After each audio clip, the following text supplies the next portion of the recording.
반갑습니다. 예, 여러분 잘 오셨습니다. 우리가 살다 보면은 어떤 모임에 가야 하는 경우들이 많이 있는데 어떤 모임보다 이러한 모임에 오신 것은 여러분 정말 잘하신 것입니다. 그리고 이왕 오셨으니까 집중하셔야 됩니다. 저는 자녀가 4명이 있습니다. 그 중에 막내가 지금 고등학교 2학년인데요. 전교에서 1등 하고 있어요. 제가 자녀 자랑하고 싶어 하는 것이 아니라, 어떻게 하면 공부를 잘하느냐. 비결이 있죠. 첫 번째 비결은요, 수업 시간에 선생님 말씀을 귀담아 잘 듣는 것입니다. 그죠?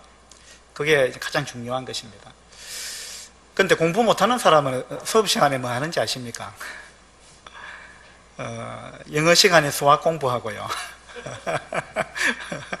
수학 시간에 국어 공부하고 그렇게 합니다. 그걸 우리 경상도 말로 디비 쪼온다 이러죠. 그러니까 제가 이제 우리 막내 아이 이야기하는 것은 바로 이 이야기를 드리고 싶어 그런 거예요. 여러분이 이왕 오셨으니까 다른 생각하시지 말고 마음의 문을 여시고 제가 들려드리는 이 하나님의 말씀, 이 말씀에 집중하셔야 됩니다. 그렇지 않으면 여기 앉아있을 이유가 없는 것입니다. 그죠?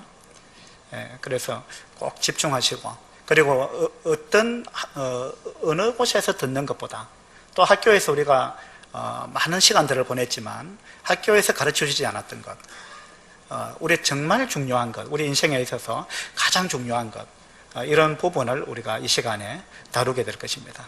이 시간에 여러분 마음이 딴 데가 있으면 영원한 것을 놓칠 수 있습니다. 그래서 꼭 집중하시고 마음의 문을 여시고 그렇게 들으시면 좋겠습니다. 예, 어제 존재하는 모든 것은 존재 목적이 있다 이렇게 말씀을 드렸습니다. 목적 없이 존재하는 것은 없죠. 물 좀 갖다 주시면 좋겠습니다. 그래서 우리는 왜 존재하는가? 예, 이런 말씀을 어제 드렸습니다. 여기 그림에 보면은 이 궁사가 지금 활을 겨냥을 하고 있습니다. 그죠? 어디에다 겨냥을 하고 있을까요? 어디에다가? 표적에, 타켓, 그죠? 표적에다가 이제 화살을 겨냥을 했습니다. 그래서 활을 잘 쏘는 사람이 표적에 정확하게 겨냥을 해서 이 활을 시위를 딱 놓으면은 표적에 가서 정확하게 꽂혀야, 그죠? 정말 활을 잘 쏘는 사람이면 표적에 가서 정확하게 꽂혀야 되는 것입니다. 물론 이제 아마추어가 쏘면은 그렇게 잘 안 되지만, 그런데 이 전문가가 활을 정말 잘 쏘는 프로가 정확하게 겨냥을 해서 활 시위를 놨는데 엉뚱한 데로 갔습니다, 활이. 그런 경우는 왜 그럴까요? 왜 그렇게 될까요? 엉뚱한 곳으로 가버렸어요. 그럼 몇몇 가지 원인이 있겠지만, 그 중에 이제 대표적인 원인이라 할 수 있는 것이요, 이 화살이 일자가 아니고 휘었다는 거예요. 화살이 휘면은 정확하게 안 날아가겠죠. 그죠? 화살이 구부러졌다는 거예요. 구부러졌다. 이 성경에 죄라는 단어가 여러 가지 원어, 히브리어, 헬라어에 여러 가지 단어들이 있는데요. 그 중에 죄를 나타내는 단어 중에 하나가 구부러졌다, 이런 단어가 있어요. 구부러졌다라는 것이 죄라는 뜻이에요. 구부러졌다는 말은 무슨 말이냐면은 휘었다, 그죠? 굽었다. 무슨 말이냐면 정직하지 못하다, 그런 이야기예요. 그래서 우리가 하나님께서 우리를 창조하신 목적대로 내가 살고 있지 않다면 우리는 어쩌면 굽어 있는 사람일 수 있어요.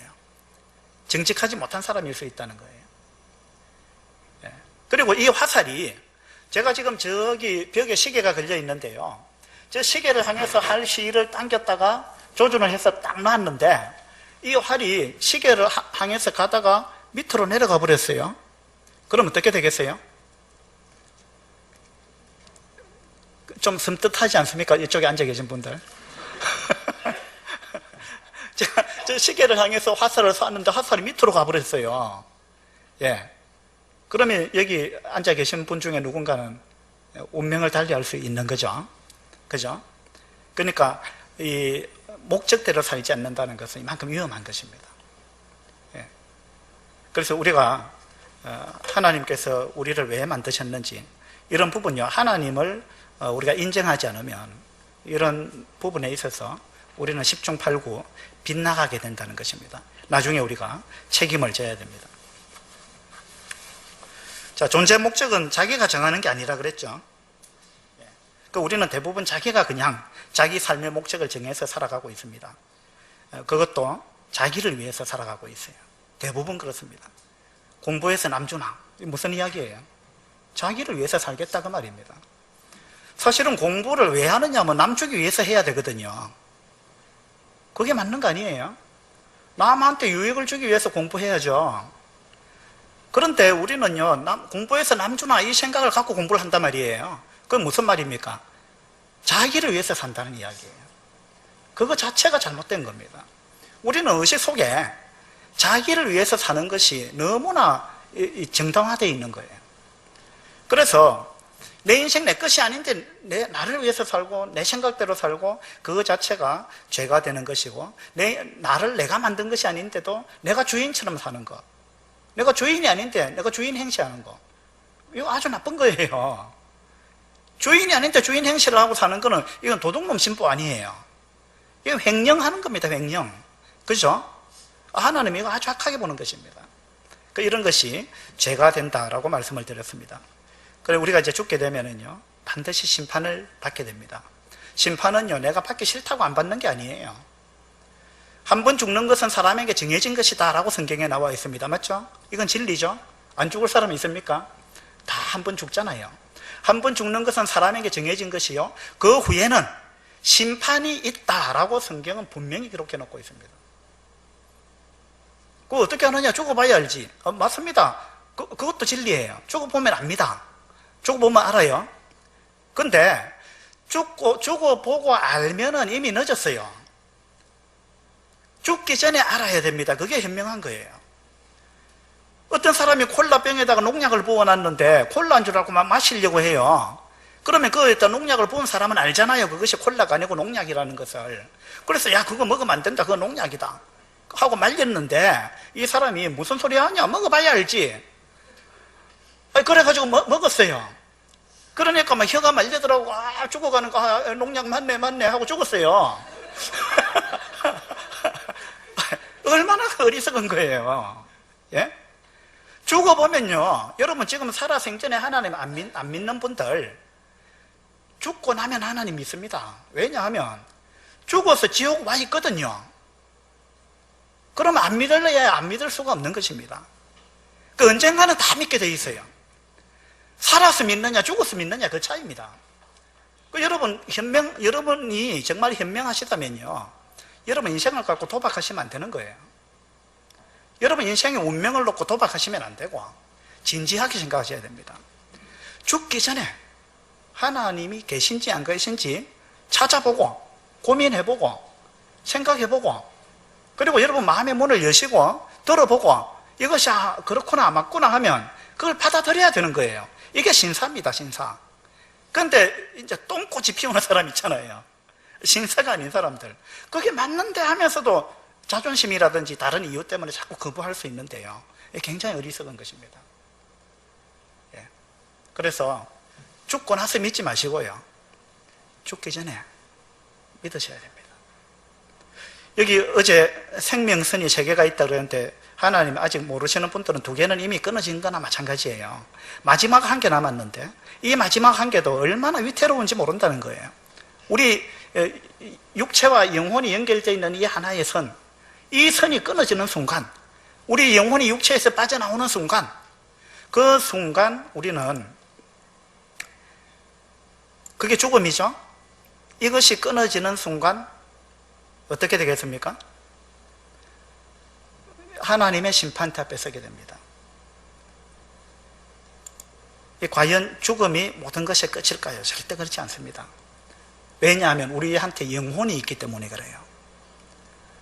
어떤 사람은 영혼이 어디 있느냐 이렇게 이야기하는데, 어떤 사람은 눈에 보이는 것만 믿으려고 그래요. 눈에 안 보이는 거 많습니다.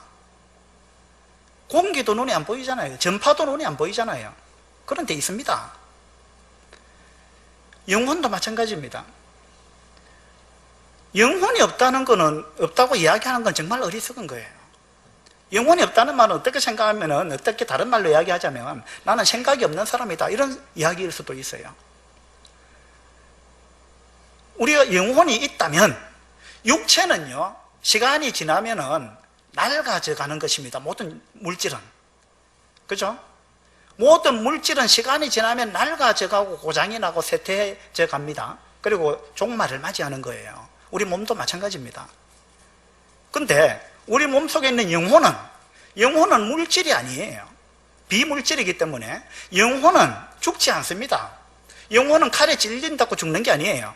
영혼은 총알을 맞는다고 죽는 게 아닙니다. 그렇죠? 우리가 죽는다는 말은 육체 속에서 영혼이 빠져나올 뿐이에요. 빠져나와서 이 영혼은 육체 밖에서 살아있다는 것입니다. 그러니까 영혼이 있다는 말은요, 다음 세상이 있다는 이야기입니다. 여러분, 다음 세상을 준비하셔야 됩니다. 그것이 이번 집회의 목적입니다. 여기 이제 엄마 아빠가 사랑해서 이제 생명이 잉태를 했습니다. 여기 임신하고 5주째 된 태아의 모습입니다. 이게 길이가 한 1cm 된다 그래요. 임신하고 5주 정도가 되면 1cm 정도 된다 그래요. 그렇게 해서 이제 이게 쭉 2주, 3주, 4주 이런 식으로 흘러가는데요. 여기 발바닥하고 발가락 보이죠? 예, 이게 몇 주 됐느냐면 10주 된 태아의 모습입니다. 10주 됐는데 왜 이 아이가 바깥에 나와 있을까요? 10주밖에 안 됐는데, 예, 낙태한 아이입니다. 10주 됐는데 이 인간의 모습을 다 갖고 있어요. 심장이 뛰고 있습니다. 발가락이 다 생겼고 지문이 생겼어요. 이 낙태는 살인입니다. 여기도 10주 된 태아인데요, 10주가 되면 성구별이 뚜렷하다 이렇게 이야기합니다. 이 아이는 남자일까요? 여자일까요? 여기 보니까 남자 같아요. 그죠? 여기 나오는 이 숫자가 뭘 의미하겠습니까? 280, 또 28,000. 뭘 의미하는 숫자 같습니까? 임신을 하면요, 우리 사람은 임신을 하면 임신기간이 280일입니다. 음력으로 10달이죠. 280일입니다. 근데 뱃속에서 280일 동안 있다가 우리가 다 태어났습니다. 여러분의 뱃속에서, 엄마 뱃속에서 280일 동안 있으면서 뭘 하셨습니까? 뭘 하셨어요? 그때는 뭘 하는 기간입니까? 자기 몸을 만드는 기간이에요. 그렇죠? 자, 엄마 뱃속에서 280일 있는 동안에 자, 심장을 만들었습니다. 그리고 어느 날부터 심장이 뛰기 시작했어요.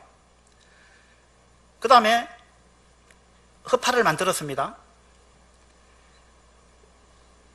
입을 만들었고 코를 만들었어요. 자, 아기가, 태아가 엄마 뱃속에서 숨을 쉴까요, 안 쉴까요?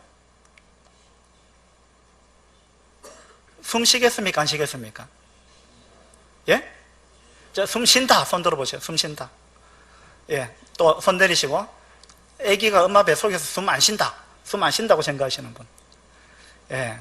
손 안 드신 분이 훨씬 많네요. 숨 쉰다는 쪽에 조금 손을 많이 들었어요. 근데 엄마 뱃속에 자궁 안에 공기가 있어요? 공기가 없어요. 그죠? 그러니까 숨을 안 쉰다는 이야기예요. 언제 아기가 숨 쉬느냐 하면요, 아기가 딱 태어나서 첫 울음을 터뜨릴 때, 그때부터 숨을 쉽니다. 아기가 태어났는데 안 운다. 그럼 막 때려요. 울어야 됩니다. 그때부터 호흡이 시작되기 때문에 그래요. 그러니까 아기가 엄마 뱃속에 있을 때 숨을 안 쉬거든요. 이거 제가 확인해 봤어요. 전문가한테. 근데 아기 뱃속에서 아기가 숨을 안 쉬는데 왜 허파를 만들었어요? 코를 왜 만들었습니까? 숨을 안 쉬는데 왜 만들었을까요? 자, 엄마 뱃속에서 입으로 음식 먹어요, 안 먹어요? 그럼 뭘로 먹습니까? 탯줄로, 배꼽으로 먹죠. 그 배꼽으로 먹는데 왜 입을 만들었습니까? 엄마 뱃속에서 입은 쓸 일이 없어요. 근데 왜 입을 만들었습니까? 엄마 뱃속에서 이 손이나 발이 필요합니까? 근데 왜 만들었어요? 여러분 가만히 생각해 보면요, 엄마 뱃속에 있는 280일 동안 우리 몸의 모든 구조를 만들었는데 가만히 생각해 보면 엄마 뱃속에 있을 때 쓰려고 만든 게 아니에요. 언제 쓰려고 만들었어요?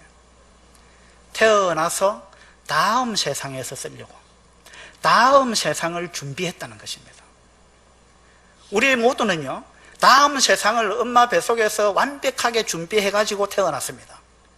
만약에 그 중에 하나라도 다음 세상이 어디 있어 하고, 내가 지금 뱃속에서 숨을 안 쉬는데 뭘 허파를 만들어 쓸데없는 짓 하지 말자 하고 허파를 안 만들었다, 그러면 엄마 뱃속에서는 괜찮아요. 태어나는 순간 죽습니다. 맞죠? 여기 앉아 계신 모든 분들은 엄마 뱃속에서는 다음 세상을 완벽하게 준비하신 분들이에요. 280일 동안에. 맞죠? 엄마 뱃속에서 쓰려고 뭐 만든 거 아니에요. 엄마 뱃속은요 굉장히 좁아요. 세상이 왜 이렇게 좁아, 내가 발도 제대로 못 뻗겠네, 그죠? 그리고 좁은 데서 살았습니다. 그리고 물 속에서 살았어요. 그런데 그것이 전부인 줄 알았는데 막상 딱 태어나 보니까 엄청나게 넓은 세상이 있는 거예요. 엄마 뱃속하고는 비교가 안 되는, 끝이 없이 넓은 세상이 있다는 것입니다. 그리고 엄마 뱃속은 물이었어요. 물 속에서 살았는데 딱 태어나고 나니까 이제는 완전히 다른 환경이에요. 공기 속에서 살게 된 거예요. 엄마 뱃속에서는 배꼽으로 뭘 먹었습니다. 태어나니까 더 이상 배꼽으로 안 먹어요. 탯줄 잘라버리는 거예요. 입으로 뭘 먹는다는 것입니다. 먹는 것이 완전히 달라져 버렸어요. 모든 것이 다른 거예요. 그죠? 완전히 다른 세상이에요. 근데 우리는 그 완전히 다른 세상, 어머니 뱃속은 그 어두운 세상이었는데 태어나 보니까 너무나 밝은 세상이 있다는 것입니다. 어쨌든 간에 너무나 다른 세상을 우리는 완벽하게 준비해서 태어났습니다. 그래서 우리가 살고 있는 거예요. 280일 동안 우리는 그 일을 했습니다. 근데 지금 우리가 이 땅에서 어느 정도 사느냐 하면요, 한 28,000일 정도를 살아요. 이 땅에서 하나님은 우리 뱃속에보다 훨씬 더 많은, 몇 배입니까 이게? 100배입니까? 예. 훨씬 더 많은 기회를 하나님께서 우리한테 주고 계시는 거예요. 엄마 뱃속에서보다 28,000일이라는 엄청나게 긴 시간을 주면서 다음 세상을 준비해라. 이 세상이 전부가 아니다. 엄마 뱃속이 전부가 아니듯이 지금 이 세상이 전부가 아니고 또 다른 다음 세상이 있다. 그 세상을 28,000일 동안에 준비해라 하고 하나님께서 우리한테 기회를 주고 계신 거예요. 여러분이 지금까지 살아있다는 것은 하나님께서 아직도 기회를 주고 있다라는 이야기입니다. 여러분 이 기회를 놓치지 마세요. 근데 28,000일까지 뭐 살지도 모릅니다. 그죠? 여러분한테 얼마나 기회가 남아있는지는 아무도 모르는 거예요. 이걸 준비하셔야 됩니다. 이걸 준비하지 않고 만약에 죽음을 맞이하게 되면 그때부터 여러분의 영원한 운명이 결정되는 거예요. 여러분 지옥에서 영원히 살게 될 거예요. 영원히 살 거예요.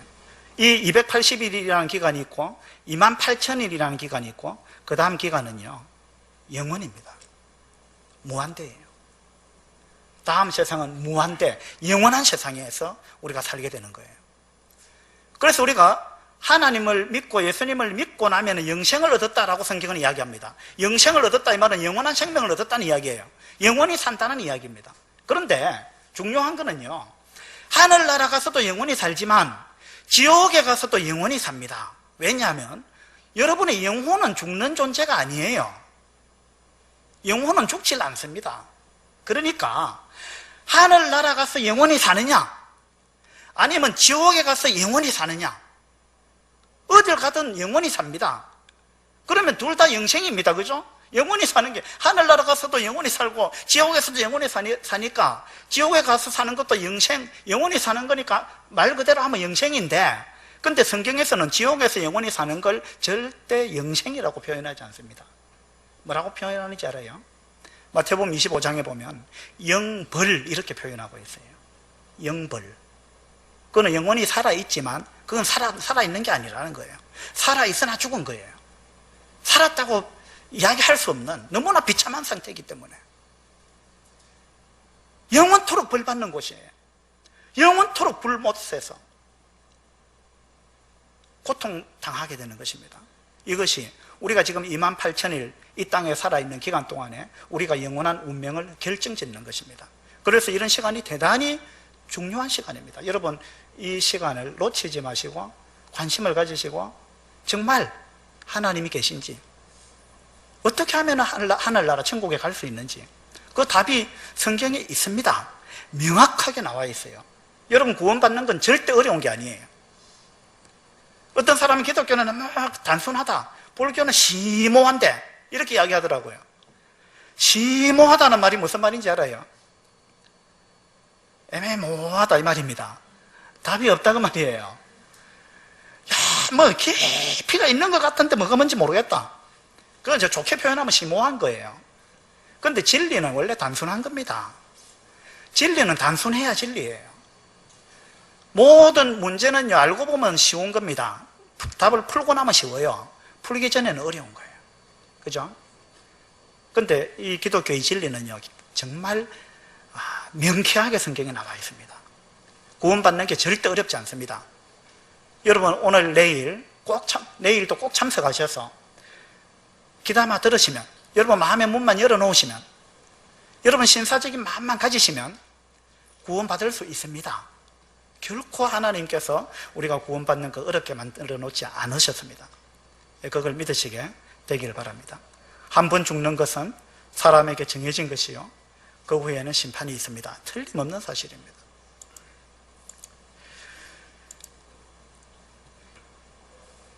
자, 옛날에 광대가 있었지요.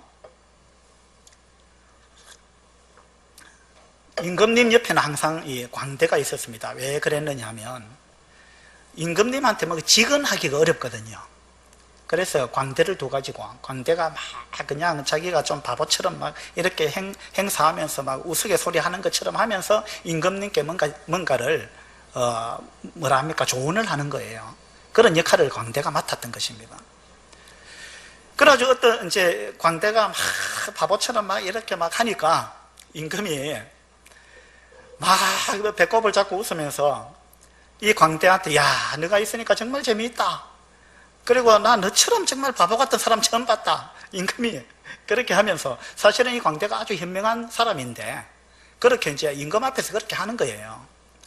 그래서 임금이, 야, 너처럼 어리석은 사람, 바보 같은 사람 내가 처음 봤다 이러면서 임금이 지팡이를 광대한테 줬습니다. 주면서 너보다 더 바보 같은 사람 만나면 이 지팡이를 그 사람한테 주라 이렇게 이야기했어요. 그 너보다 더 바보 같은 사람 내가 본 적이 없다 그런 이야기예요. 그래서 이 광대가 막 히히득거리면서 아이고 제가 그렇게 하지요 하면서 받았습니다. 예. 실제로는 아주 똑똑한 사람이에요, 광대가. 근데 어느 날 임금이 병이 들었어요. 그래가지고 임금이 이제 자기가 이제 죽을 날이 다가왔다라는 걸 느꼈습니다. 그래서 이제 광대한테 이야기를 했습니다. 내가 이제 뭐 큰 여행을 떠나야 되겠네 이렇게 이야기를 했습니다. 그 어디를 그래 멀리 가십니까 이러니까, 이번 여행은 한번 가면 돌아올 수 없는 여행이라네 이렇게 이야기를 했어요. 그래서 광대가 직감을 했죠. 이 광대가 이제 이야기를 했습니다. 그렇게 먼 여행을 가시면 준비를 철저히 하셔야 되겠습니다 이렇게 했어요. 그래서 임금님은 무슨 준비를 하셨습니까 물어봤어요. 임금님이 준비한 게 없잖아요. 죽음에 대해서 준비한 게 없어요. 사람들은 뭐 죽음에 대해서 준비하라면 묘자리 뭐 준비해 놓은 그게 죽음에 대한 준비라고 생각하는데, 묘자리 준비하는 그게 중요한 게 아니에요. 우리의 몸은요 그냥 땅속에 묻히고 한 줌의 흙으로 돌아갑니다. 중요한 거는 우리의 영혼이 어디로 갈 거냐 이 말입니다.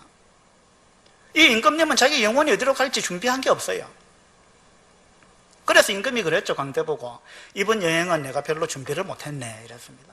아니, 임금님 어디 행차를 하시면 준비를 그렇게 철저히 하시는 분인데 어떻게 이번 여행은 그렇게 먼 여행을 가신다면서 그렇게 준비를 안 하셨습니까?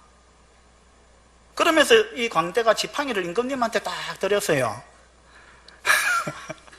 그게 무슨 말이에요? 임금님만큼 어리석은 사람이 없습니다. 어떻게 죽음에 대해서 그렇게 준비를 안 할 수가 있습니까?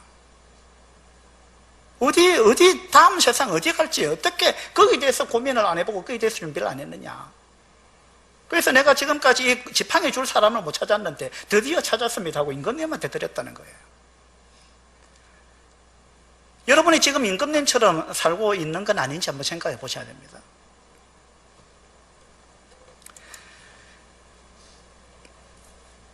어떤 사람이요, 배가 난파를 당해가지고 막 나무 조각 하나 붙들고 막 간신히 헤엄쳐 가가지고 어떤 섬에 도착했어요.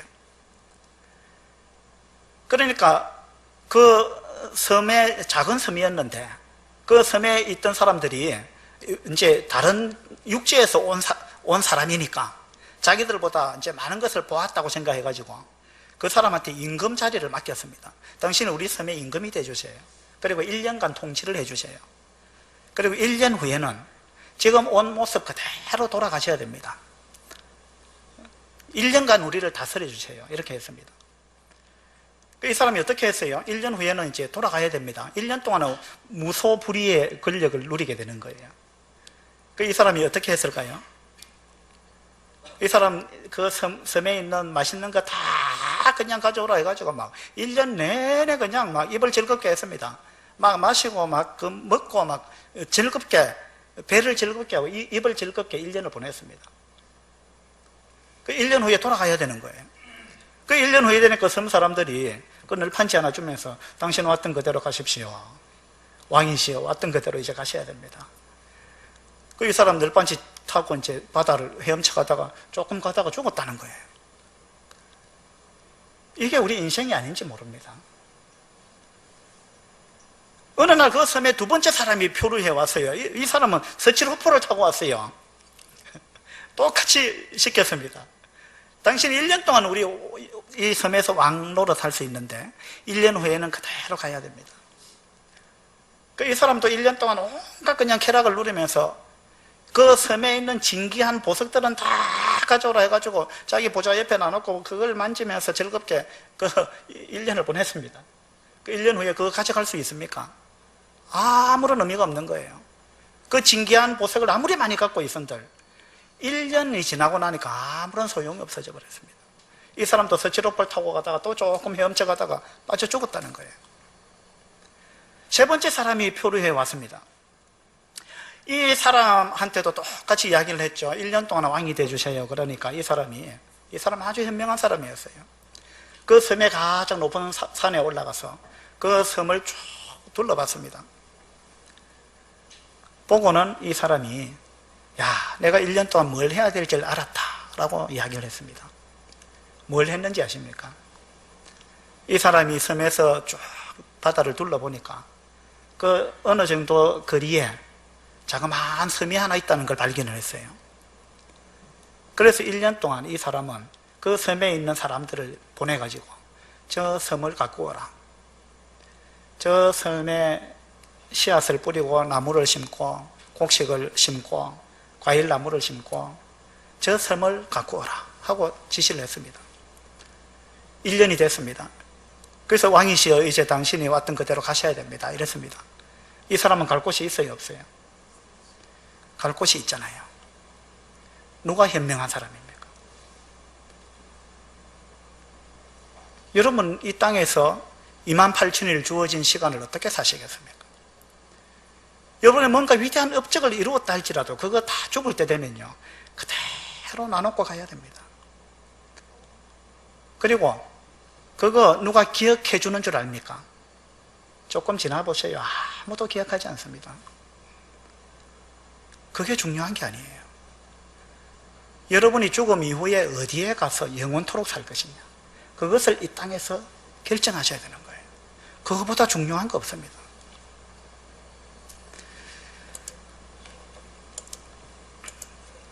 누가복음 13장 어제 봤는데요, 나무가 열매를 맺지 아니하는 거, 이걸 예수님은 죄라 그렇게 표현하셨습니다. 그죠? 목적에서 벗어났다는 것입니다. 오늘은 이사야서 5장을 한번 보겠습니다. 이사야서 5장을 펴주시기 바랍니다.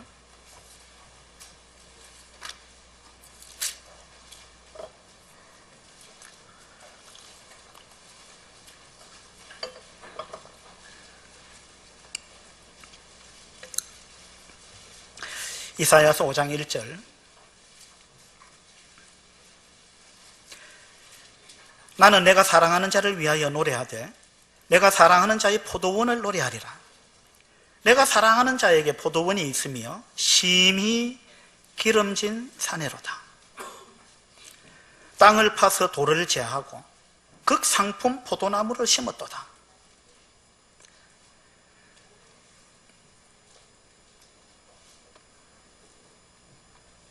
여기 나는 내가 사랑하는 자를 위하여 노래하되 내가 사랑하는 자의 포도원을 노래하리라 이랬습니다. 여기서 나는 이사야서를 쓴 선지자 이사야입니다. 이사야가 자기가 사랑하는 자를 위해서 노래한다 그랬습니다. 자기가 사랑하는 자는 하나님이에요.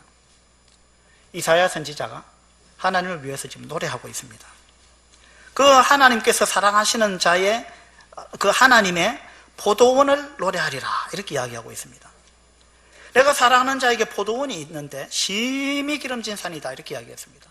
하나님께서 포도원을 갖고 계시는데 심히 기름진 산이다, 너무 좋은 포도원을 하나님이 만드셨다 이런 이야기입니다. 하나님께서 정말 좋은 포도원을 준비를 하셨어요. 땅을 파서 돌을 제하고 거기다가 나무를 심었습니다. 어떤 나무를 심었어요? 극상품 포도나무를 심었습니다. 그냥 포도나무가 아니에요. 극상품으로 제일 좋은 포도나무를 심었다는 것입니다. 이것이요, 하나님께서 우리한테 한 이야기예요. 우리한테 하신 이야기입니다. 물론 이것은 직접적으로는 이스라엘 민족에게 해당되는 말씀이지만 이걸 우리한테도 적용할 수 있는 거죠.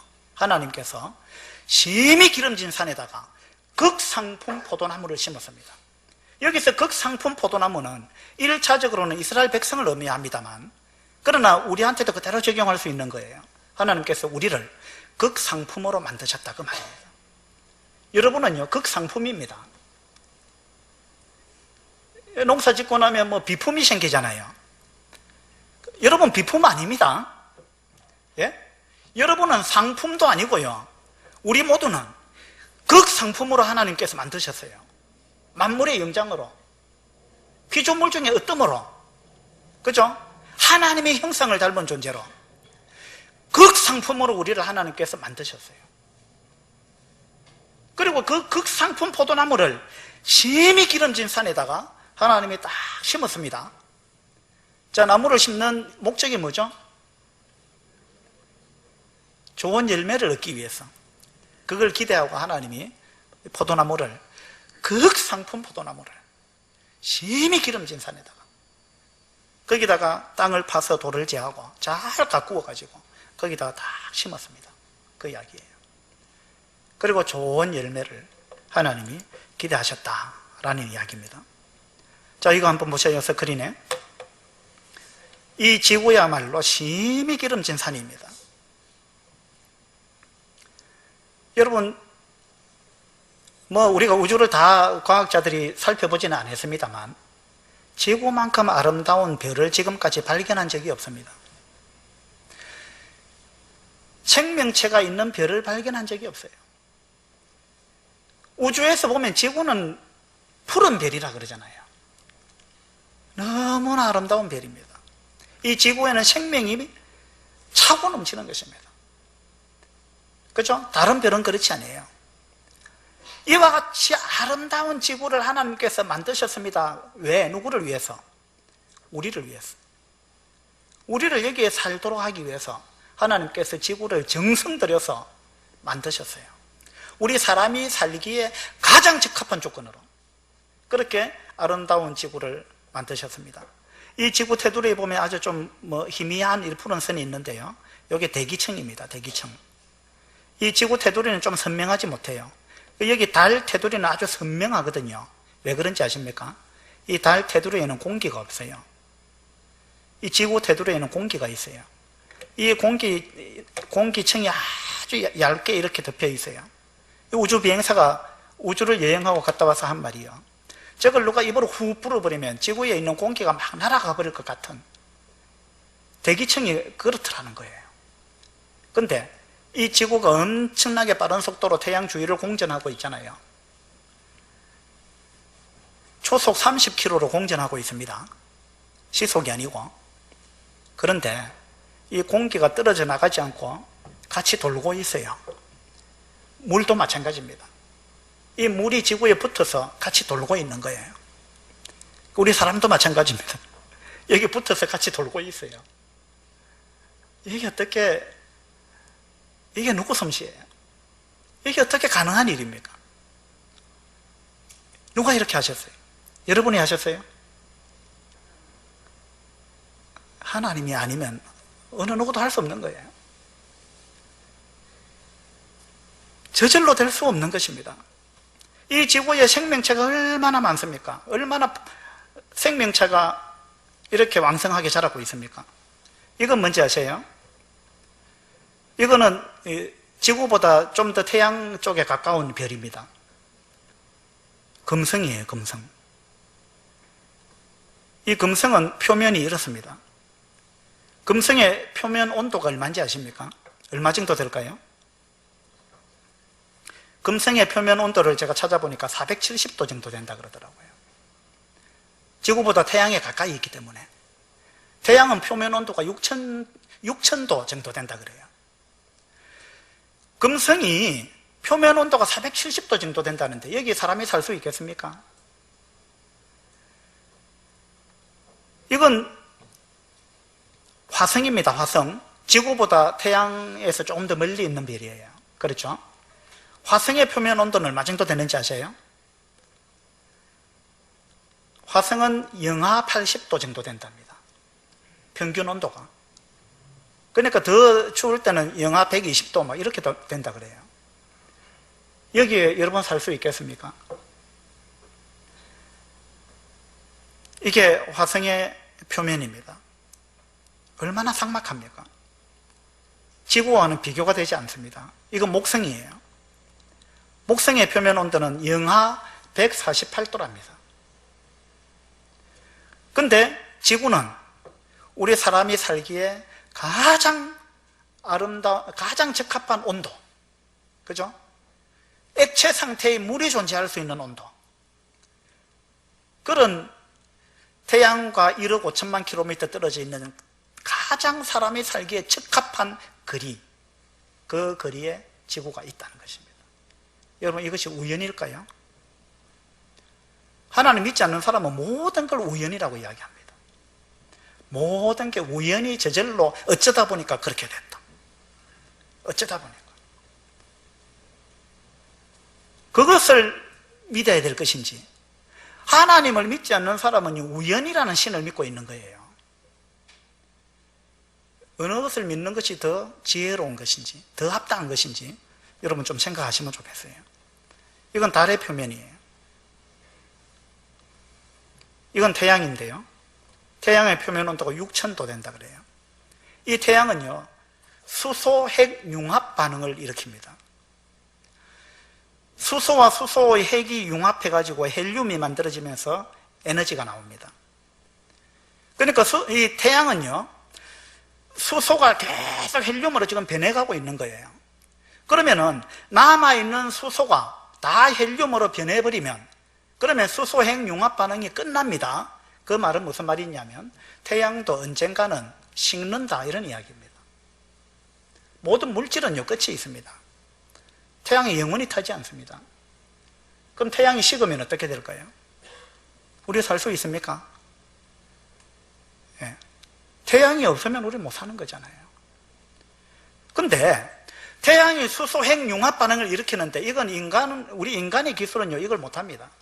물론 우리 인간이 수소 핵 폭탄은 만들 수 있어요. 근데 수소핵 폭탄하고 태양이 일으키는 수소핵 융합 반응하고 차이점이 뭐냐면요, 수소핵 폭탄은요, 수소핵 융합 반응을 일으키게 할 수 있는데 이게 너무 급격하게 빠르게 일어나기 때문에 폭탄이 되는 거예요. 근데 이걸 반응 속도를 아주 느리게 어떤 촉매를 사용해 가지고 이것을 반응 속도를 굉장히 느리게 반응이 일어나도록 만들면은 태양처럼 되는 거예요. 그러면 우리가 이 핵 에너지를 아주 평화적으로 사용할 수 있습니다. 핵 에너지 중에 현재까지 우리 인간이 알고 있는 핵 에너지 중에 가장 깨끗하고 가장 강력한 에너지가 수소 핵 에너지예요. 근데 우리 인간은 그 기술이 없습니다. 이걸 반응 속도를 제어시켜 줄 수 있는 촉매를 우리 인간은 모릅니다. 이 기술이 없어요. 그 인간이, 우리가 지금 아주 과학기술이 발달한 시대에 살고 있고 인간이 대단한 것처럼 이야기를 하지만 태양은 지금 하고 있는 그것을 인간은 못한다고 말입니다. 이거 어떻게 생각하세요? 그러면 인간이 이렇게 과학기술이 발달한 이 시대에 우리 인간이 할 수 없는 그것을 태양은 어떻게 해서 하고 있느냐 그 말입니다. 이게 누구 솜씨냐 이 말이에요. 이게 누구 솜씨예요? 우리 인간보다 뛰어난 어떤 지성적인 존재가 있다라는 이야기입니다. 하나님이 이 일을 하시는 거예요. 우리 인간이 이해하지 못하는 그런 일들이 얼마나 많이 일어나고 있습니까? 우리 인간이 전부가 아니에요. 이 태양에서 지구까지 1억 5천만 킬로미터 떨어져 있는데요, 지금 여기 초록색의 이 7% 범위를 지구가 벗어나게 되면, 공전을 하면서 이 7%의 범위를 벗어나게 되면 생명체가 다 죽는다 그래요. 그런데 지금까지 한 번도 지구는 이 7%의 좁은 범위를 벗어난 적이 없다는 것입니다. 공전을 하면서 한 번도 가다가 멈춘 적도 없고 빨라진 적도 없고 느려진 적도 없고 일정한 속도로 정확하게 그대로 돌고 있습니다. 이게 누구의 능력이에요? 누구의 솜씨입니까? 누구의 기술이에요? 누가 이거 돌리고 있어요? 여러분이 돌립니까? 하나님이 하시는 거예요. 우리 인간의 능력을 초월해 계시는 전능자가 분명히 계시는 것입니다. 이 지구는요, 얼마나 아름답습니까? 이 지구에 물이 얼마나 많습니까? 놀라운 일이죠. 이 바다의 물고기들이 얼마나 예쁩니까? 예? 이 디자인들 한번 보세요. 이 색깔들, 이 모양들 얼마나 아름답습니까? 여러분, 아름다움이라는 건 저절로 안 생깁니다. 미라는 것은 절대 저절로 생기지 않습니다. 저절로 아름다움이 생긴다면 뭐 때문에 그렇게 열심히 미술 공부를 하고 화가가 되려고 그렇게 공부를 하고 그런 뭐 때문에 그렇게 하겠어요? 아름다운 음악이, 피아노가 원숭이가 와서 막 두드리는데 막 소나타 몇 번이 나오고, 베토벤 교향곡이 나오고 원숭이가 두드리는데 그런 아름다운 음악이 나온다면 무엇 때문에 우리가 학원 가가지고 피아노를 그렇게 힘들게 배워야 됩니까? 절대 아름다움이라는 것은 저절로 생기지 않습니다. 그렇죠? 아름다움은요, 어떤 지성적인 존재가 설계했기 때문에 나오는 거예요. 아름다움은 저절로 안 생깁니다. 그런데 이 물고기들은 왜 이렇게 아름다워요? 어떻게 저절로 이렇게 아름다운 게 나왔느냐 이 말입니다. 이 물고기가 자기가 내 몸의 색깔을 내가 이렇게 칠해야지 해갖고 자기가 칠한 거예요. 누가 이렇게 했느냐 이 말입니다. 아름답지 않은 게 어디 있어요? 한번 둘러보세요. 오늘도 앞산에 우리가 가봤는데, 대구 앞산에 나무마다 아름답지 않은 나무가 없어요. 아름답지 않은 나뭇잎이 없고, 한번 보세요. 그렇지 않아요? 아름답지 않은 꽃이 어디 있으며, 한번 보세요. 모든 것이 얼마나 아름답습니까? 이 아름다움은 저절로 안 생긴다니까요. 이건 누군가가 이렇게 설계한 거예요. 얼마나 아름답습니까? 사람들이 이런 걸 보면서 옷도 디자인하고 흉내내가지고 그렇게 하잖아요. 이거 뭐라고 적어놨어요? 잘 읽으셨어요. 어떤 사람은 대식은 이러던데. 이건 디자인된 거라 이 말입니다. 설계됐고 계획된 거다 그 말이에요. 디자인된 거다. 누군가가 이렇게 만들었다 라는 이야기죠. 저절로 된 게 아닙니다. 이 단풍 얼마나 아름다워요. 이 진화론에 의하면은 뭐 이제 나뭇잎 떨어뜨려야 자기가 사니까 생존 본능을 위해서 나뭇잎에 물을 뭐 영양분을 공급을 안 하니까 그래갖고 색깔이 변한 거다 뭐 이렇게 이야기하는데, 색깔이 변했는데, 그렇게 해서 죽어가면서 색깔이 변했는데 왜 이렇게 아름다운 색깔로 변했느냐고 말이에요. 예? 신기하잖아요. 이거 누군가 계획한 거예요. 이게 아름다우면 절대 저절로 그렇게 되는 게 아니에요. 겨울은 겨울대로 얼마나 아름답습니까? 이거 눈 알갱이들 현미경으로 본 거예요.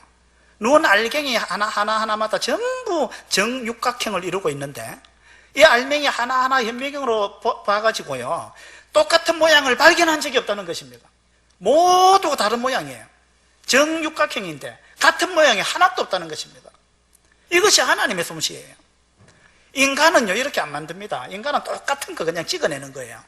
그죠? 하나님은 그렇게 안 하세요. 여러분 지문이 다 다르잖아요. 여러분 생김새가 다 다르고 여러분 홍채가 다 다른 거예요. 이게 하나님의 작품이에요. 이 인간의 작품이 아닙니다. 그죠? 꽃은 꽃대로, 나무에서 꽃이 핀다.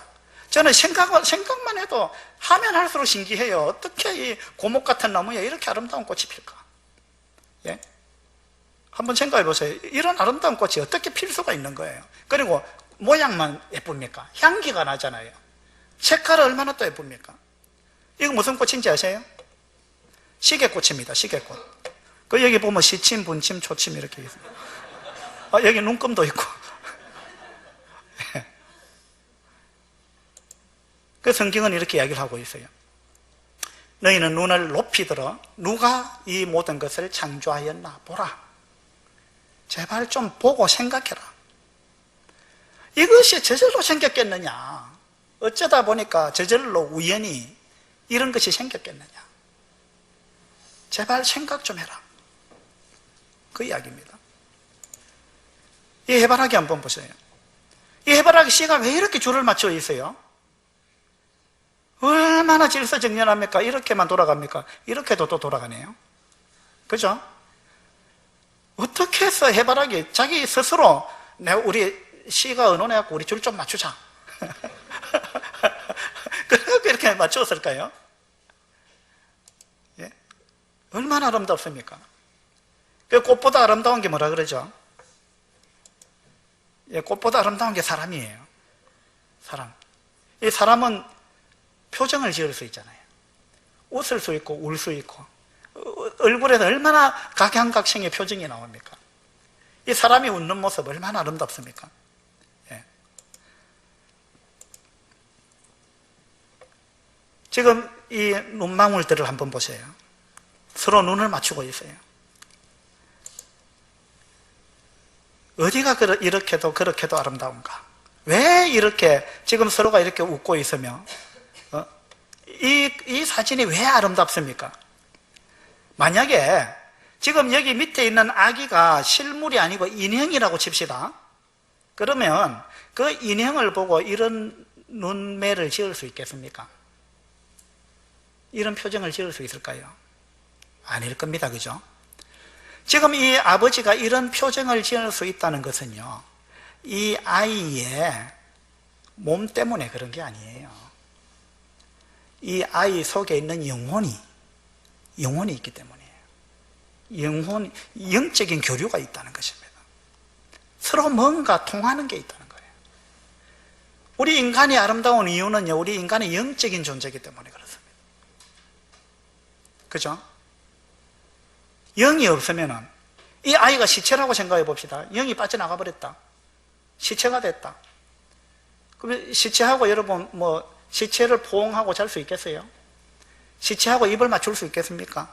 아무리 자기 아내가 아름답다 해도 영혼이 빠져나가 버리고 시체가 돼 버렸는데, 사람이 아름다운 건 영혼이 있기 때문에 그래요. 우리 뭔가를 주고받을 수 있죠, 영적으로. 그죠? 얼마나 아름다운 모습입니까? 우리는 영적인 존재이기 때문에 그렇습니다. 근데 하나님께서 우리가 영적으로 이렇게 아름답게 살기를 바라기 때문에 극상품으로 만들어서 심히 기름진 산에 우리를 심었습니다. 근데 이 사람도 지금 얼마나 표정이 좋습니까? 이 사람 선해 보여요? 악해 보여요?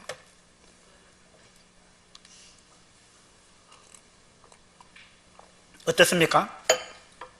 선하게 보입니까? 악하게 보입니까? 선하게 보이죠? 이 개는 좀 사납게 보이죠? 근데 누가 더 악한지는 잘 몰라요. 예. 이 사람이 누구냐면, 몇 년 전의 이야기인데요. 군포 살해범 강호순이라는 사람인데, 여성 7명, 강간하고 연쇄 살인했던 사람입니다. 사진 속에서 그는 선하게 웃고 있다. 그 얼굴에서 7명의 부녀자를 살해하고 암매장한 연쇄 살인마의 모습은 찾아볼 수 없다. 우리 사람이요, 영혼이 있기 때문에 아름다운 존재인데, 그런데 또 한편으로는요, 이 영혼이 잘못되면 그것만큼 추악한 게 없어요. 그것만큼 추악한 게 없습니다. 우리 영혼이 하나님을 떠나게 되면은, 우리 영혼이 하나님을 떠난 결과 너무나 추악한 존재가 되어버렸어요. 여러분 스스로 그걸 인정 안 할지 모르겠는데요, 하나님은 좋은 포도 맺기를 바랐습니다. 이사야서 5장 펴놓으셨죠? 한번 봅시다. 이사야서 5장 2절에 땅을 파서 돌을 제하고 극상품 포도나무를 심었도다. 그 중에 망대를 세웠고 또 그 안에 술터를 팠도다. 좋은 포도 맺기를 바랐더니, 하나님은 이걸 기대하셨어요. 좋은 포도 맺기를 바랐더니 무엇을 맺었습니까? 들포도를 맺었다 라고 하나님이 지금 탄식하고 있는 거예요. 하나님께서 우리 이 세상을 바라보시며 인간을 바라보시면서 하나님이 탄식하시는 거예요. 내가 너를 어떻게 만들었는지 아느냐? 극상품으로 만들었다. 그리고 심히 기름진 산에다가 그 극상품 포도나무를 심어놓고 내가 좋은 포도를 기대했는데 너희들이 왜 들포도를 맺었느냐? 왜 이렇게 됐느냐? 이것이 하나님의 탄식이에요. 왜 들포도를 맺었느냐? 먹을 수 없는, 왜 이런 포도를 맺었느냐 이 말입니다. 그 원인이 뭔지 아십니까? 하나님을 떠났기 때문에 그래요. 하나님을 떠났기 때문에, 하나님으로부터 좋은 걸 공급받지 못하기 때문에, 어떤 나무 가지를 꺾으면은요, 자, 요걸 나무 가지라고 가정을 합시다. 제가 하나 꺾고 오려고 했는데 깜빡했어요. 나무 가지를 이렇게 꺾었어요. 이게 이제 꺾인 나무 가지입니다. 이 나무 가지가 지금 살아있는 거예요? 죽은 거예요? 예? 지금은 살아있어요? 조금 살아있어요? 애매하죠? 이거 살은 거예요? 죽은 거예요? 예. 이 엄밀히 말하면은 이 꺾인 거니까 뿌리에서 꺾였잖아요. 그러니까 엄밀히 말하면 죽은 거예요. 그런데 지금 볼 때 살아있어요. 맞죠? 한 일주일 갈지 모르겠어요. 그러다가 시들시들 하다가 그냥 누렇게 변해갖고 이파리 떨어지고 이제 죽죠. 말라 죽죠. 그죠? 우리 인간이 그런 거예요. 우리 인간이 생명의 근원되는 하나님을 떠나는 그 순간 우리는 생명을 공급해 주시는 그 하나님으로부터 잘린 거예요. 그게 첫 번째 죽음이에요. 어제 이야기했던 거. 그래서 여러분이 살아있는 것 같은데 하나님이 볼 때는 죽은 거예요. 왜? 생명의 근원되는 하나님으로부터 이미 잘렸기 때문에, 여러분이 하나님을 등지고 남았기 때문에 하나님으로부터 끊어진 거예요. 그 하나님이 상관없는 삶을 살아가고 있는 거예요. 하나님으로부터 뭔가 공급을 받아야 되는데 그걸 여러분이 차단한 거예요. 떠나왔다는 것입니다. 이게 잘린 나뭇가지와 같은 것입니다. 그래서 여러분이 지금 살아있는 것 같아도 실제로는 죽은 거예요. 시들시들 지금 죽어가고 있는 거예요. 또 어떻게 표현하자면. 그죠? 그 지금 자꾸 여러분 세월이 지나면 지날수록 시들시들해지잖아요. 안 그렇습니까? 자꾸만 뭔가 시들시들 지금 안 그래요. 뭐가 자꾸 고장이 나고 그렇잖아요. 그게 우리 인생입니다. 왜 그렇게 됐느냐 이 말입니다. 우리 인생이 하나님을 떠났기 때문에 그렇습니다. 근본 원인은 거기 있습니다. 그래서 여러분 하나님께로 돌아가지 아니하면 이 영생을 얻을 수가 없는 것입니다. 좋은 포도 맺기를 바랐는데 들포도를 맺었다 이렇습니다. 이 들포도라는 이 단어를, 히브리어 원어를 찾아보니까요, 어떤 의미를 갖고 있느냐 하면 악취를 풍기다 이런 의미를 갖고 있어요. 악취를 풍기다. 그러니까 우리가요, 하나님이 볼 때 우리한테서 악취가 난다는 이야기입니다. 우리는 악취를 풍기고 있어요. 거룩하신 하나님이 볼 때 우리는 너무 지금 잘못되어 있다는 것입니다. 로마서 3장에 보면요, 자, 이거 같이 한번 읽읍시다. 시작. 그들의 목구멍은 열린 무덤이요 그 혀로는 속임을 일삼으며 그 입술에는 독사의 독이 있고. 네. 하나님은 우리 인간을 이렇게 보고 계십니다. 그들의 목구멍은 열린 무덤이다. 자, 무덤이 열리면 어떻게 돼요? 무덤에 시체를 묻었습니다. 그런데 그 무덤을 열었다 그러면 어떻게 되겠어요? 여러분 시체 냄새 맡아보셨어요? 저는 바다에 익사한 사람을 일주일인가 만에 건졌는데 그 사람 장례식에 제가 갔거든요. 죽는 줄 알았어요. 얼마나 냄새가 지독한지. 제 평생에 그렇게 지독한 냄새 맡아본 적이 없어요. 그 장례식에 갔다 오고 나서 그 냄새가 자꾸만 냄새가 나는 것 같아요. 막 괴롭더라고요. 너무나 지독한 냄새가 나는 거예요. 우리의 목구멍은 열린 무덤이다. 저는 그 장례식에 갔다 오고 나서 이 말씀이 실감이 나더라고요. 우리의 목구멍은 열린 무덤이다. 여러분 입만 열면 속에서 썩은 게 나오는 거예요. 이게 고통, 오바이트 한다 이런 이야기가 아니에요. 그 말이 아니고 우리의 마음 속에 들어온 것이 가득 찼다는 것입니다. 우리의 마음 속에. 여러분 마음이 깨끗합니까? 더럽습니까? 스스로 여러분 양심에 손을 놓고 한번 생각해 보세요. 여러분 마음이 얼마나 깨끗한지 아니면 얼마나 더러운지 그거 한번 생각해 보세요. 여러분 지금 예쁜 옷을 입고 깨끗한 척 앉아 계시는 거 아니에요? 우리가 마음을 볼 수 있다면, 부부끼리도 마음을 볼 수 있다면 며칠이나 같이 살 수 있을까요? 네? 마음을 볼 수 있다면, 마음을 찍을 수 있는 카메라가 개발된다면 그런 거 나오면 안 됩니다. 그죠?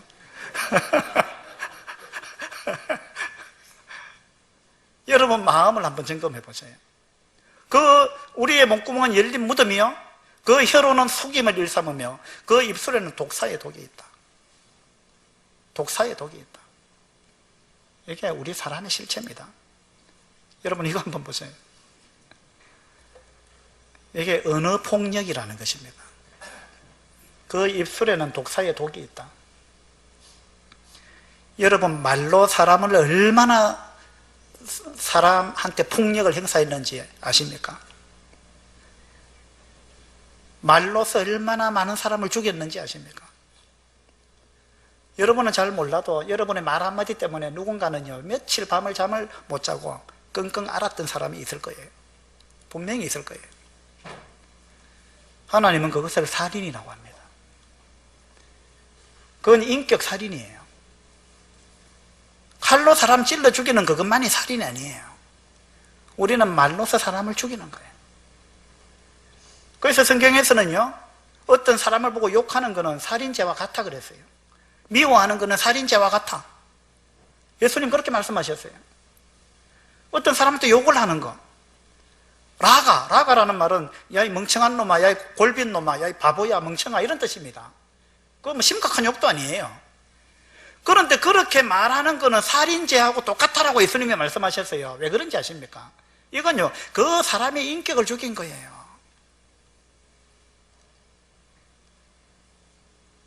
여러분 사람들을 향해서 욕 안 해보셨어요? 여러분 누군가를 향해서 욕을 해봤다면 한 번이라도 욕을 해봤다면 여러분 살인한 거예요. 한 번. 그런데 10번 욕해봤다 그럼 10명 죽인 거예요. 여러분 욕 10번만 해봤습니까? 몇 번 해보셨어요? 누군가를 미워하는 자는 살인하는 자라 그랬습니다. 여러분 몇 번 미워해봤습니까? 하루에 한 번? 하루에 한 번만 미워하면 그 정말 괜찮은 사람이죠. 누군가를 미워할 때 하루에 수십 번 수백 번 미워하지 않습니까? 하나님은 이걸 살인죄라고 하십니다. 그 하나님이 여러분을 심판할 거예요. 우리 사람은 이런 거 갖고 심판 안 합니다. 왠지 알아요? 사람은 그 사람의 마음을 알 수가 없기 때문에 이건 증거로 채택을 할 수가 없어요.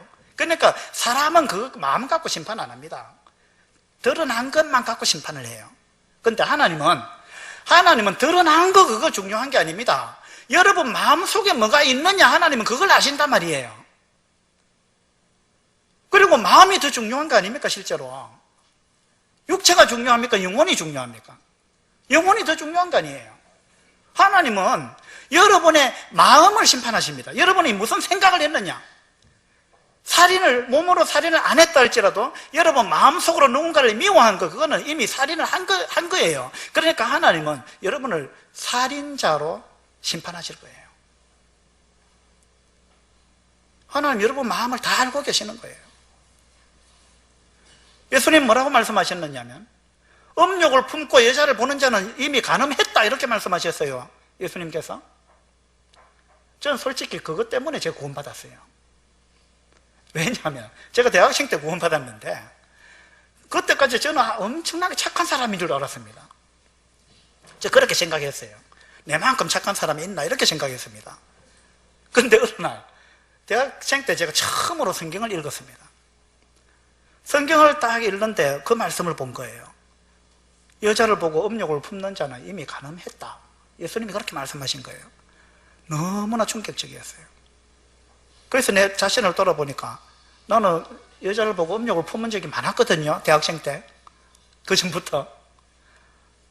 이게 무슨 간음이냐. 내 마음으로만 그랬을 뿐인데 몸으로 안 했는데 하나님이 왜 이걸 간음이라 하느냐. 처음에는 받아들이기 어려웠어요. 그런데 나중에 곰곰이 생각해 보니까 이게 맞더라고요. 내 마음이, 내 영혼이 간음한 거예요. 내 영혼 내 거잖아요. 내 몸이 죄 짓기 전에 내 영혼이 먼저 죄를 지은 거예요. 몸보다 영혼이 더 중요한 것입니다. 여러분 여자를 보고 음욕을 품은 적이 한 번이라도 있다면 여러분 간음한 거예요. 여기 대해서 여러분 심판을 받아야 됩니다.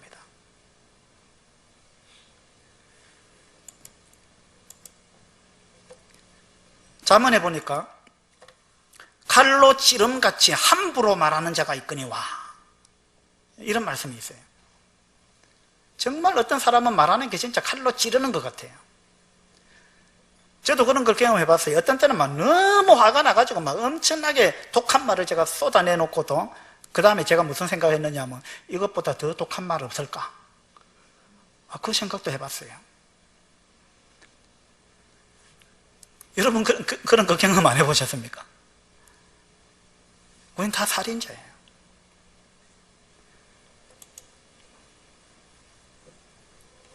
예레미야 17장에 보면요 만물보다 거짓되고 심히 부패한 것은 마음이라 이랬습니다. 하나님이 보실 때 이 세상에서 가장 거짓되고 가장 썩은 것, 가장 부패한 것, 그건 인간의 마음이라는 것입니다. 여러분 이거 인정 안 됩니까? 여러분 마음속에 뭐가 있는지 정말 양심에 손을 얹고 생각해 보세요. 여러분 마음속에 뭐가 있는지, 무엇이 들어앉아 있는지, 무슨 생각을 하고 있는지, 하루 중에 내가 많은 생각을 하고 있는데 그 중에 무슨 생각을 하고 있는지 한번 생각해 보세요. 만물보다 거짓되고 심히 부패한 것은 마음이라. 누가 능히 이를 알리요마는 나 여호와는 심장을 살피며 폐부를 시험하고 각각 그의 행위와 그의 행실대로 갚아주겠다, 보응하겠다 라고 하나님은 분명하게 말씀하고 계십니다. 이거 무슨 그림이에요? 이 사람 여자예요. 여군입니다. 미국에 있는 린디 잉글랜드라는 여군인데요. 나이는 21살입니다. 이 이라크 미군이 그때 이라크 공격했을 때 이 이라크 포로를 이 수용소에 가둬놓고요. 이 여군이 이 이라크 군인을 목에다가 개줄을 이렇게 묶어가지고 개처럼 끌고 다녔습니다. 여러분 마음속에는 이런 게 없는지 한번 생각해 보시라는 거예요. 이 사람은요 21살인데 이 사람은 이 프랭크포트 고등학교를 우등으로 졸업할 만큼 성실한 학생이었다 그럽니다. 그리고 뭐 월마트에서 일했는데 모범 직원으로 뽑혀갖고 매장 입구에 그의 사진이 걸려 있기도 했다. 이런 사람입니다. 그런데 이런 환경에 들어가니까 이렇게 되더라는 거예요. 이 사람의 마음 속에 그가 뭐 표창장을 받고 이렇게 했지만 그러나 그것은 겉으로 보인 것이고 그 사람의 마음 속은 온갖 지저분하고 더러운 것이 가득 차 있었다는 이야기예요. 그것이 드러날 환경만 되면은 그것이 노출된다는 거예요. 예. 여러분도 마찬가지입니다. 저도 여러분도 이렇게 안 된다는 장담할 수 없는 것입니다. 시골 부엌에 예? 음식 먹고 남은 거 설거지하면서 다 그냥 구죽물통에 담가 놓잖아요. 그걸 가만히 놔두면은 찌꺼기가 다 가라앉죠. 그럼 위에 맑은 물이 딱 뜨잖아요. 그러면 이 물 맑은 물이네 하고 여러분 마실 수 있겠어요 이거? 거기에 뭐 콩나물 대가리고 뭐 생선 뼈고 뭐 온갖 게 다 들어있을 텐데 근데 이게요 딱 깔아앉고 위에 맑은 물이 딱 뜨면 이거 아주 깨끗한 물처럼 보여요. 근데 이거 나무 하나 넣어가지고 이렇게 휘저으면 어떻게 되겠어요? 그 밑에 깔아앉았던 게 다 올라오잖아요. 그죠? 우리도 똑같습니다. 우리 마음도 그렇다는 거예요. 우리가 좋은 환경 가운데 있으면 이게 그냥 가만히 깔아 있는 것 같아갖고 내가 아주 착한 사람처럼 보이는 거예요. 근데 이런 환경에 들어가면 이 사람처럼 안 된다는 보장을 누가 할 수 있습니까? 우리 마음속에 이런 게 가득 차 있다는 것입니다. 저만 그런 거예요? 여러분 안 그래요?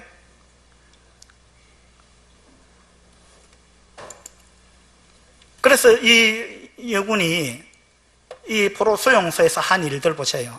잠 안 재우기, 나체로 오래 방치해두기, 여군 앞에서 자위행위 강요하기, 사람을 나체로 하여 인간 피라미드 쌓기, 머리에 두건 씌우기, 시간을 혼동하게 하기, 온갖 짓을 다 한 거예요. 이게 인간의 마음속에 있다는 것입니다. 이 빨가벗겨 놓고 막 이 사나운 개를 데리고 와가지고 위협하고요. 얼마나 끔찍한 일들입니까? 하나님의 형상을 닮은 사람을. 이건요, 미국의 스탠퍼드 대학교에서 1971년도에 실험을 했는데요. 심리학과 학생들을 가지고 지하실에 가상수감소를 만들어 놓고 학생 중에 어떠한 기준도 없이 12명의 재수와 12명의 간수를 선정해 가지고 2주 동안 간수들은 재수들에게 무제한의 지배 권위를 받았다. 그래가지고 2주 동안 어떻게 하는가 실험을 했는데요. 간수인 학생들이 점점 한계를 넘은 상식 밖의 가학적인 행동을 하는 바람에 실험은 일주일 만에 정지되었다 이렇습니다. 30년이 지난 오늘날까지 이 실험에 참가했던 당시 학생들은 심리 상담을 받고 있다. 그러니까요, 24명의 학생들, 심리학과 학생들을 둘로 나눠가지고 한쪽은 수감자, 죄인, 한쪽은 이제 간수, 그들을 관리하는 그런 직책을 맡겨가지고 한번 해봐라 하고 이제 맡겼는데 조금 시간이 지나니까요, 이 권력을 받은 사람들이 얼마나 그냥 비인격적이고 잔인해져 갔던지 일주일이 지나니까 더 이상 실험을 할 수 없을 정도가 되어버렸다는 것입니다. 이게 뭐냐면요, 우리가 뭔가 그렇게 할 수 있는 힘이 주어질 때 우리 속에 있는 것이 그대로 드러난다는 거예요. 이건 너나 할 것 없습니다. 왜 대통령들이 대통령 자리에서 물러나기만 하면 감옥에 갑니까? 이 권력은 그만큼 무서운 것입니다. 권력은요, 무소불위의 권력을 갖게 되면 자기 속에 있는 것이 막 나오는 거예요. 그동안 억제되어 있던 것들. 우리 마음이 그렇다는 거예요. 그래서 우리의 목구멍은 열린 무덤이다. 또 예수님은 뭐라고 말씀하셨느냐 하면 너희들은 평토장한 무덤 같아 이렇게 말씀하셨어요. 평토장한 무덤. 무덤인데 무덤 속에 썩어서 부패하고 냄새나는 것이 시체가 들어있는데 평토장했다 이 말은 그 무덤에 봉을 만들지 않고 그냥 편편하게 해놨다 이 말입니다. 그러니까 겉으로 보기에는 무덤 같지 않은데 실제로는 무덤이라는 거예요. 실제로는 썩어서 부패하고 냄새나는 것이 가득 차 있는데 그 무덤이 아닌 것처럼 위장해놨다 이 말입니다. 예수님은 우리를 보고 그렇게 말씀하신 거예요. 너희는 평토장한 무덤 같아. 아닌 척하고 있다는 거예요. 또 회칠한 무덤 같아 이런 말씀하셨어요. 무덤에다가 페인트 칠을 해갖고 회를 칠했다 이 말은 하얀색을 칠해가지고 무덤을 단장을 했다는 것입니다. 예쁘게 꾸며놨다는 거예요. 그런데 그 속에는 예쁜데 그 속에는 온갖 썩고 부패한 것이 가득 차 있다는 것입니다. 이것이 우리 인간의 모습이라는 거예요. 이것이 너나 할 것 없는 하나님 앞에서 우리의 모습입니다. 여러분 이걸 인정하실 겁니까? 안 하실 겁니까? 여러분 하나님 두려워해야 됩니다. 하나님은 좋으신 분이에요. 사랑의 하나님 맞습니다. 그러나 그건 하나님의 한 면이에요. 하나님은 심판자입니다. 하나님은 거룩하신 분이에요. 하나님이 여러분을 심판하실 것입니다. 지금은 심판을 미루고 있는 거예요. 어느 날 여러분 생명이 끊어지는 그 순간 여러분은 하나님의 심판대 앞에 서야 됩니다. 그리고 여러분이 지금까지 살아오면서 잘못했던 모든 것들, 여러분 마음속에 품었던 악한 모든 생각들, 그걸 하나님께서 적나라하게 펼쳐 보일 것입니다. 그리고 그걸 가지고 심판하실 것입니다. 여러분 하나님 두려워하셔야 돼요.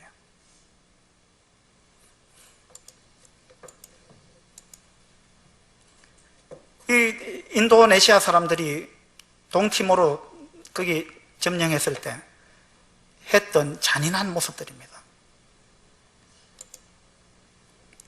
임신한 여자의 배에다 못을 박았다 그래요.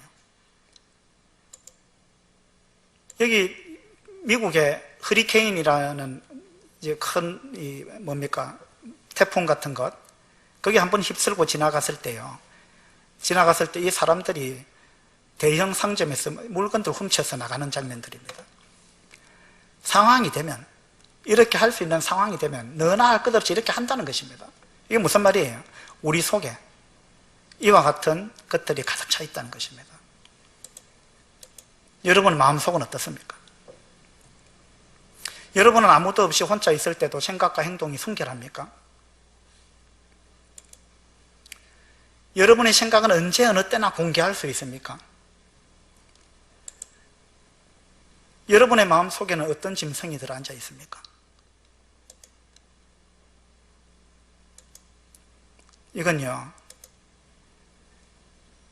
허진 씨라는 화가가 그린 작품인데 작품 제목이 익명인간입니다. 익명인간. 이 익명으로 되었을 때, 다시 말해서 자기를 노출하지 않아도 되는 그 인터넷상이라든지 이럴 때, 그런 데서는 그 사람의 본 모습이 적나라하게 드러난다는 것입니다. 그것을 그림으로 나타낸 거예요. 그러니까 사람들 머릿속에, 사람들 마음속에 온갖 이런 더러운 짐승들이 가득 차 있다는 것입니다. 이걸 이 교수가 그림으로 그린 것입니다. 여러분 마음속에는 무슨 짐승이 들어앉아 있습니까?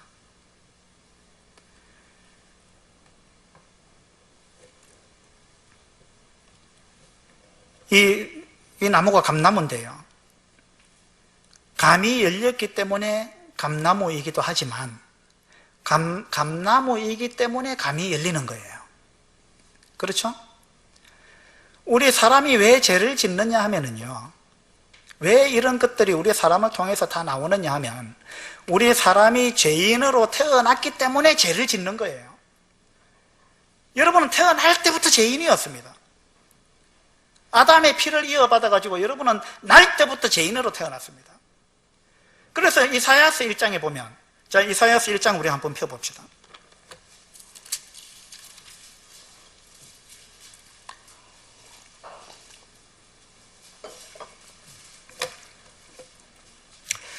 이사야서 1장 2절입니다.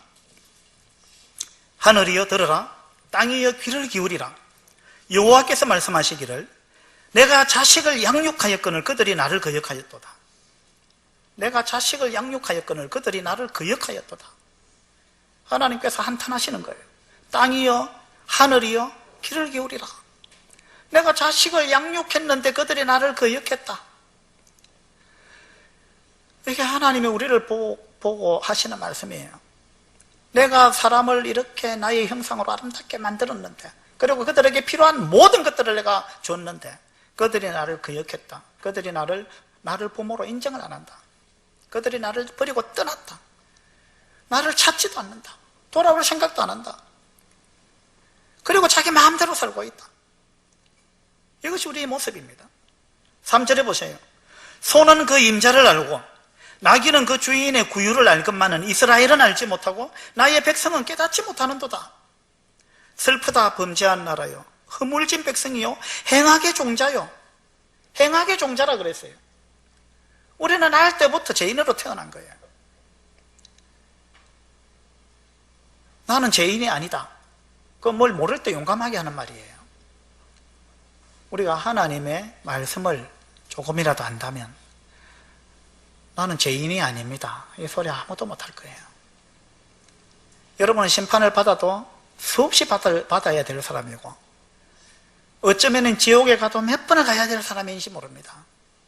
여러분이 지금까지 살면서 얼마나 많은 죄를 지었는지 한번 생각해 보세요. 여러분은 죄라고 생각 안 했는지 모르지만 하나님은 하나님의 관점에서 봐야 돼요. 왜냐하면 하나님이 재판장이기 때문에, 하나님이 거룩하신 그 하나님이 보시기 때문에, 하나님의 관점에서 봤을 때 저와 여러분은 정말 심각한 죄인이라는 거, 이거 부인할 수 없을 것입니다. 그렇다면 우리가 죽게 되었을 때 하나님의 심판을 피할 수가 없습니다. 그래서 여러분, 하나님 두려워하셔야 되고 이 심판에 대해서 대비를 하셔야 됩니다. 근데 다행히 길이 있어요. 다행히 우리가 지옥 가지 않을 수 있는 길이 있다는 것입니다. 다행히 하나님이 지금도 여러분을 사랑하고 있다는 것입니다. 여러분은 수십 년 동안 하나님을 찾지 않았다 할지라도, 자식이 집을 나가가지고 수십 년 동안 집에 안 들어오고 부모한테 전화 한 통 안 했다 할지라도 부모는 그 자식을 사랑하고 있는 것입니다. 이것이 부모의 마음이에요. 지금 하나님께서 여러분을 사랑하고 계십니다. 여러분이 죽는 그날까지 하나님 여러분 사랑하실 거예요. 그러나 끝내 여러분이 하나님을 거부하고 죽으면 그때는 하나님의 진노가 여러분에게 쏟아질 것입니다. 그래서 죽기 전에 지금 기회가 있을 때 여러분 하나님을 찾으시고 하나님께로 돌아오셔야 되는 거예요. 하나님이 여러분을 사랑하고 계십니다. 그리고 하나님은 여러분을 천국에 데려갈 길을 마련해 놨습니다. 예수 그리스도 하나님의 아들을 이 땅에 보내셔서 여러분의 죄를 예수님이 대신 갚으시고, 여러분의 죄값을 예수님이 다 갚으시고 예수님을 통해서 하늘나라 갈 수 있는 길을 하나님은 이미 그 일을 해 놓으셨어요. 그것을 성경에서는 복음이라 그럽니다. 기쁜 소식. 영어로 굿뉴스예요. 이것보다 기쁜 소식이 없죠. 그래서 내일은 제가 정말 이 기쁜 소식을 전해드릴 거예요. 오늘은 이 죄에 관해서 제가 말씀드렸습니다. 발뺌할 수 없어요. 우리 모두는 심각한 죄인입니다. 우리가 예수님께로 돌아오지 않는다면 우리 모두는 이 심판을 면할 수 없다는 사실, 그 사실을 여러분 마음에 꼭 새기시고, 내일 이제 2시간이 남았는데요, 여러분 내일은 반드시 오셔야 됩니다. 왜냐하면 내일이야말로 제가 진짜 해답을 드릴 거기 때문에 그렇습니다. 내일 오시면 우리가 어떻게 이 죄에서 해방받을 수 있는지, 어떻게 이 심판에서 해방받을 수 있는지, 어떻게 천국 갈 수 있는지, 그 명확한 부분들을 말씀드릴 것입니다. 여러분 내일 꼭 오셔서 그 해답을 얻으시게 되길 바랍니다. 감사합니다.